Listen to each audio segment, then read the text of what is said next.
Hi, this is Randy Finney with the right side of the chart, and today is Thursday, April 5th, 2018. I want to do a quick update on the U.S. equity markets. Yesterday, if you were trading or around at all, you realized it was a great day for trading. Big move, big reversal in QQQ from the lows to the highs, and this is just regular session trading. The lows to the highs were even a lot higher on the futures, which bottomed, before the market opened.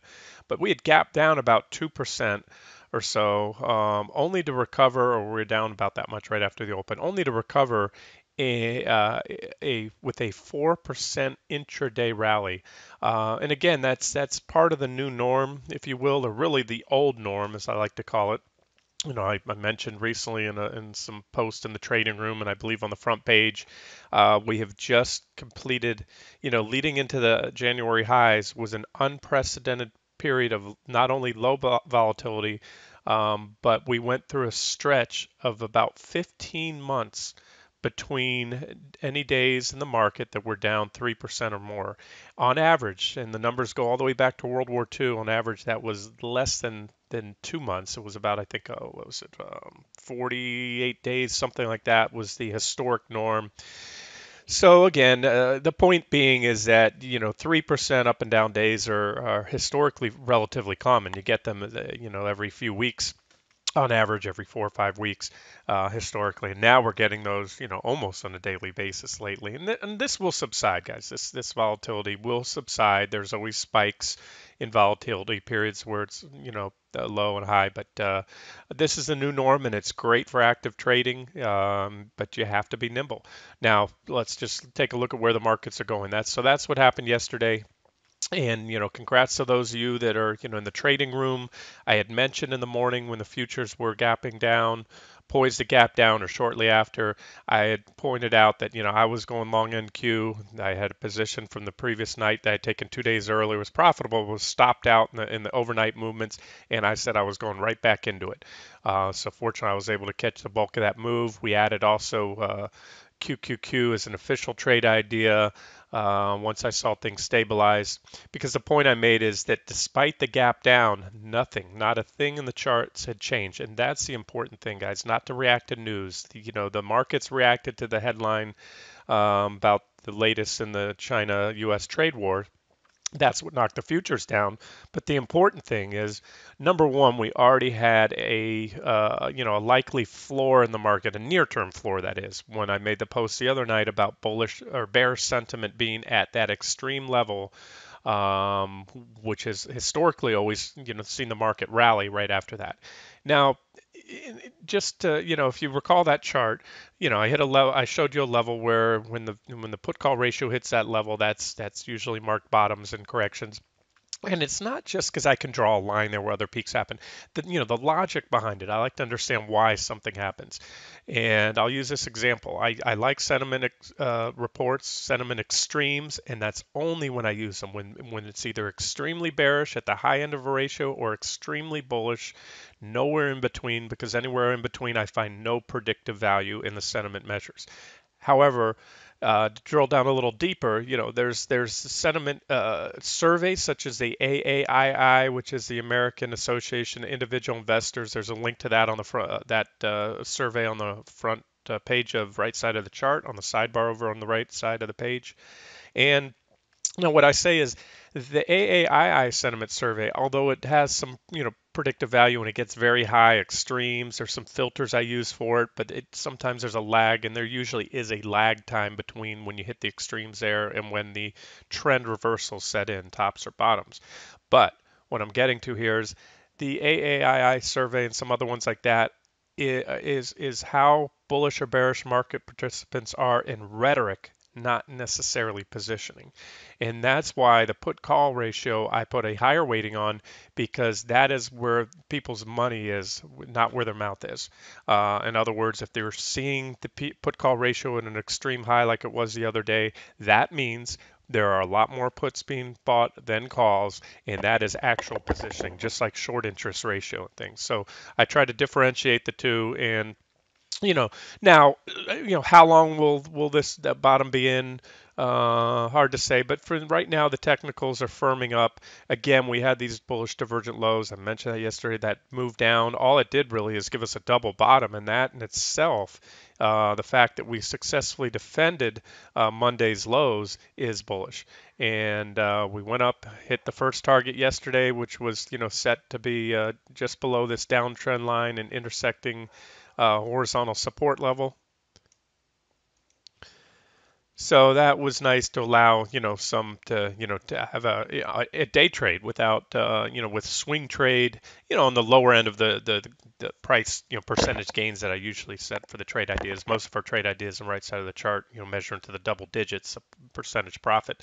But this is nice, especially in a volatile market, to get in and get out and not have that overnight risk because the trend lately has been gapping, the market gapping one way or the other. So either way, but I stated I still think the second target will be hit. I see us coming up to this level here, 165.64. Set the second target a little bit below that. As of today, just let's talk about what's going on today. We gapped up, and I suspected we'd probably follow through. And we did, and we hit this. This was a level I had here in advance, 161.66. And so far we reversed just shy of that. You can see we're pulling back. So where we go from here? Well, this was a well-defined downtrend line, this yellow downtrend line. Hence the reason for that target yesterday. Not coincidence that they parked the index, hit that level, and then pulled back a little and parked right on our profit target. It's about where I think someone said exactly where we closed yesterday. Um, so, we're near term, very near term overbought just from the, big 4% reversal yesterday. But we're not overbought by any means on the longer term. You can see here, this is a 15-minute chart. There's RSI overbought. There's the RSI overbought. There's the RSI overbought. Well, what happened there? Well, overbought, overbought, overbought, but I don't, this time around, I think we'll probably just come back in maybe anywhere from this one, back test of this downtrend line, 158.78. Maybe not even that much at most at this point in time. And again, things can change. If the charts change or I see something, my analysis will change. At most down to this 158.39. Bottom line, I just see some more upside in the near term, and I still favor this target for swing traders. Let's look at the 60-minute chart. Again, these are charts that I've covered, and as I said, despite the gap down yesterday, nothing changed. We have a series of divergent lows here. Divergent one, divergent two, double divergent. We call this double positive or bullish divergence. We had a divergent low here, and then again here. And that led to the sharp rally. Now we ran into resistance. You can see a line that I've had here for a while. In fact, this was a bounce zone for back when we hit this divergent low. Let me probably, I'm going all over the place here. On the RSI right here, we had a divergent low on the RSI. And I had stated these white lines being my bounce target zone and stating, I don't know, where we'd go, but at least to the bottom of that zone. And that's what we did at that time. We hit that zone. We came back down.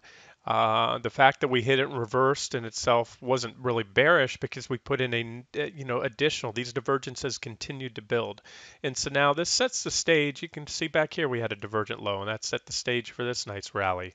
And so I think we can have some more upside here in the near term.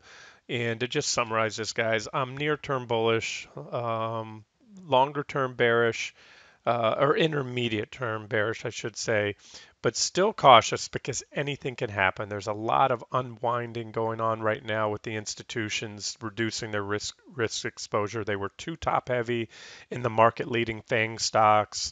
There's this huge trend to indexing. That trade is being unwound as people realize, well, the benefits of these indexing, all the rush to go into index funds in recent years, although it helped lift the market, it also, as we get outflows, it's putting pressure on those big name stocks. So again, the risks are not completely abated, and that's where stops protect you. So if you went long yesterday, anywhere near or off the lows. You can set a stop at break even. You can trail stops up. But as I mentioned in the trading room or on the front page yesterday, you have to use relatively loose stops at this point in time. When volatility is high, the VIX is still high. Let's go to the VIX real quick and tell you what I'm talking about. Um, the VIX is still elevated. This is just a measure of volatility, and as such, you're going to continue to see these swings. But you can see it's starting to abate now. It's come down a little bit, and it's well off this peak from the initial rally. We could get another thrust higher, but as the VIX moves down, volatility settles down, and the intraday swings settle down. So, point being, if you're swing trading now, trying to use something like QQQ, just for example, or any individual stock that has a pretty high beta, moves around a lot, you're going to get these high, large intraday price swings. And if you're trying to run and trail a 1% stop, odds are you're going to have that position clipped. Yesterday would have been a good day to set a stop, and then raise a trailing stop because we had a trend day. But that's again in hindsight. There's going to be, you get these big moves down, these impulsive moves down, then you consolidate, and this is choppy action, and that will also take out a tight stop. Then you get a thrust, you get these shorter term trends. I'm just looking at a 5-minute chart here, guys. By the way, it goes back just a couple weeks. Then you get some choppy action, then you break out. That's been the trend lately. But these price swings, as I showed you, yesterday alone, that was a 4% move from low to high. So just factor that in with your trading. And as I said yesterday, in either in a video or on the site, can't remember if it was a video or um, a static post, that the way to get around that, if you're not comfortable with using, a stop more than 1 or 2%, cut your position size down. Cut it in half. If you usually trade $10,000 and you allow a 2% stop loss, that's $200. Uh, take a position of $5,000 and allow for a 4% stop loss. It's the same $200 loss you take on a normal trade. And on the flip side, with volatility and these moves, the rips being very strong, you're probably going to double your normal profits. So that's my take, and that's how I adapt my trading to a higher volatility environment. It doesn't scare me out of there. I just make sure that I'm not, excessively, leveraged or loaded up too high on any one position or any one trade or my total net long or net short exposure. And, depending on the trade and what the plan was, there's day trades that I'll do personally. Most of the trades on the site are swing trades, but I will, adjust my stops appropriately. So here we are. I moved over to a daily chart. We'll kind of wrap it up here. I haven't talked a lot on the SPY. I will get to that real quick. But lately it's been about the Qs. The most of the selling pressure in recent weeks has been due to the big tech stocks, Apple, Alphabet, Facebook. You had the problems with the, social media. Alphabet and Facebook have come under pressure for their privacy issues and all that. So that actually exacerbated the sell-off. Those were headline events. Therefore, so that's where the movement's been in the Qs. And, what goes up comes, what goes down hard snaps back hard. So that's why the Qs had a nice snapback rally yesterday. So from a technical perspective, where are we? Well, so far it looks like a stick save here. This is that trend line I talked about in QQQ. It goes to the left of the chart. This generates off. Here, I'll show you. I've got it here somewhere. Here it is. The 2015 lows. Very well defined, technically significant, but so far we've snapped back above there. This was just an intra-week break. This time we had a couple closes below, but we've snapped back above that trend line. This is an alternative trend line I have here. The PPO is starting to curl back up. This is a momentum indicator.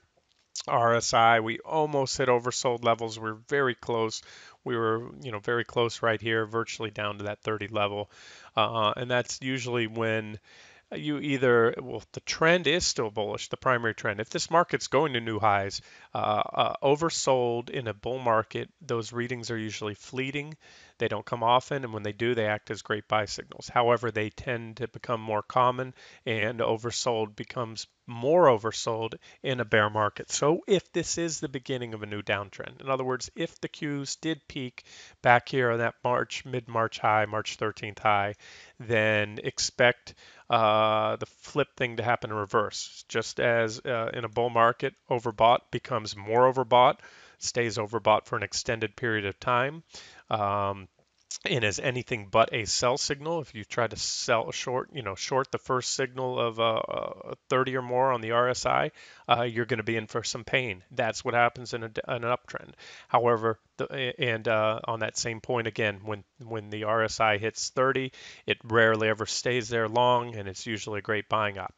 You flip that upside down. If and when a new bear market starts, what we're going to look for is kickbacks to the 70 level on the RSI as shorting ops because we won't be there long. And when you hit oversold, expect the markets to become more oversold. Maybe have another kickback rally and a second oversold reading in close proximity, or stay oversold for an extended period of time. But we can't say that yet. We don't have the evidence yet to say that a new bear market's underway. There are some things I've covered in previous videos, and we'll watch for those. Okay, and then just to wrap the cues up with this weekly chart, here's that weekly trend line I've talked about. There was an intra-week break, but a stick save. There was another intra-week break. And again, I also talked about this 40-week moving average, which is the 200-day exponential moving average. And that's it's a pretty significant level on the cues. And again, we hammered off that so far. So that in itself, there's another reason to be careful with your shorts here and why I think we might get a little more upside. Now, we did just come off a divergent high, and that divergent high may have more to play out, and I think it will over time. Whether we go to new highs from here or not, I think not at this point, but I'm completely open to anything. We'll see how it goes. There's enough distance between where we're at and new highs right now. We have to go up another, almost 10% or so to get there. So let's just focus on the near term now and watch these levels. We're still in a precarious position, technical position in the markets. So bottom line, the Qs hammered successfully as they did over here. They defended that 40-week moving average, exponential moving average, and so far the Qs. You look like we were going to give up the ghost here. This is that primary uptrend line again. I showed you how we traded under it on the daily time frame, but I talk about the weekly time frames having more significance. And so right here, we had another stick save, an intra-week break on last week's candle. And so far this week, with 2 days to go, all of today, it's still early as I'm doing this video, and all day tomorrow. So far, the Qs have regained. We're right about on that trend line now. So let's see what happens in the next day or two here. And this is just one of many things we'll be watching in the markets. Now we'll go in reverse on the SPY. I'm on a weekly chart, so I'll just stick there. Here's the SPY. SPY is below trend. You had that impulsive breakdown below trend. On the weekly time frame. And so, I can easily see maybe a kickback rally if we do get a little more upside. We haven't yet had a back test, a full back test of this wedge. So maybe I don't see it happening this week. Anything's possible, but maybe next week or the following back test that wedge and roll over. That's one possibility. We'll see what happens. We'll also be on the lookout for a potential downtrend line to start forming. We only have a couple reactions. I like to see a third reaction to validate that. So let's watch let's see if we can form a downtrend line off the highs. In fact, let's take a look at that on a daily chart. All right, so it would look something like this. Again, somebody asked me in the trading room if that was a downtrend line. My opinion is that it takes, three reactions. Any 2 points can be connected at random. It's that third reaction that helps to validate a trend line. So again, we'll just call this a potential downtrend line to watch. We'll see where we go from there. And here's a trend line. Again, this one goes off the early 2016 lows to the left of the chart. You can't see the whole trend line here. And so we may need to come in to backtest this. And I also have a horizontal resistance level here around 269. You can see there. There's a gap recently. There's several reactions on that level. So that would be a near-term bounce target for the SPY. Let's see if we get there. Indicators are turning up here. We were oversold on the SPY. We were oversold again. So 2 oversold readings in close proximity on SPY so far. All right, we'll just wrap it up down here in the 60-minute chart on SPY. Simple wash, rinse, repeat stuff. This is how I trade. Looking for these divergent lows and divergent highs. We had divergent high right here, broke down. That's when I made a post, sell signal triggered on the U.S. equity markets, and that's what we got. Down here, started highlighting the potential even before it happened for a divergent low. We did get it. That's bullish divergence right there. Second low was a divergent low. We had a rally. We had a divergent high here. It's not marked on this chart, but I did point it out at the time. There was negative divergence at that high. Those were the lines drawn. I just must use a different board there. And that divergent high, and it was more pronounced in QQQ as well, by the way, resulted in the next leg down. So this is swing trading, guys. This is where swing trading, particularly in this market, and the last 15 months was a buy and hold market with that period of extended low volatility. This has been a swing trader's dream. These divergent highs, divergent lows, a lot of other factors go into that than just divergences. So I just want to make mention there. So you can see the most recent divergent low held on the SPY, and so far we have started to rally, and the scope of these divergences projects a little more than we've done so far. So a lot like on QQQ I showed you, and I have showed this chart in the past. In fact, back here, these were my bounce target ranges right here on this divergent low that we had here. It was same, just like QQQ I covered in the beginning of the video. We had RSI divergence. At this point, we did pop. We hit, right around the middle or the bottom of my target zone, I should say. And so far, we had a second divergent low, and we're struggling right now with that support level. And you can see if we move higher, let's just say right now here, we'll keep it simple. I know everyone's looking for targets. There's a gap, and the gaps are often like they work like magnets. I think we'll come in, and so you want to look for a reaction here, either on the bottom of the gap around 268.55, and possibly a backfill of the gap. If the market's looking strong, we could go higher from there, but uh, I wouldn't bet on it at this point in time. I'll let you know my thoughts. So as of now, I'm not ready to short the market yet, but I might be if we get up here.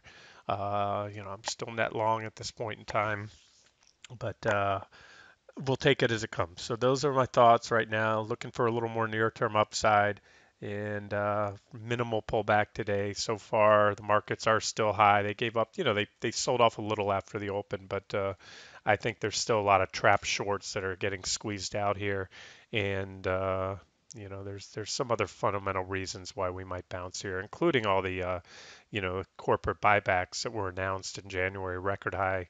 I'm sure they were stepping in to start to buy down here, with prices depressed. So that there may be a little more of that to come. And then I think there will be another leg down soon. And quite likely undercut these lows. This is roughly a double bottom low if you look at it on a daily chart here. Again, roughly because we had these intraday spikes, but so these are the lows, excuse me. These are the lows we're watching. And on QQQ,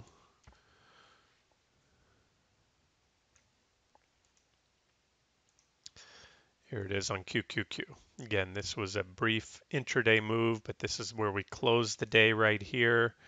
Um, we had a couple reactions there so far, so that is, effectively a double bottom right there, and also an important support level now, because if and when this level goes, that will open the door up for probably a considerable move down, and then hit those targets I'm still looking for. It's about 5-6% off the lows in the S&P 500. Let's see where I have it. Here it is. Down here, this would be the next target down here, if and when those levels go, about 248.27. We'll wrap it up here. If I see anything that stands out, I'll let you guys know. And as of now, near term, it looks good, but just remember, keep things light right now with this excessive volatility. And best of luck in your trades.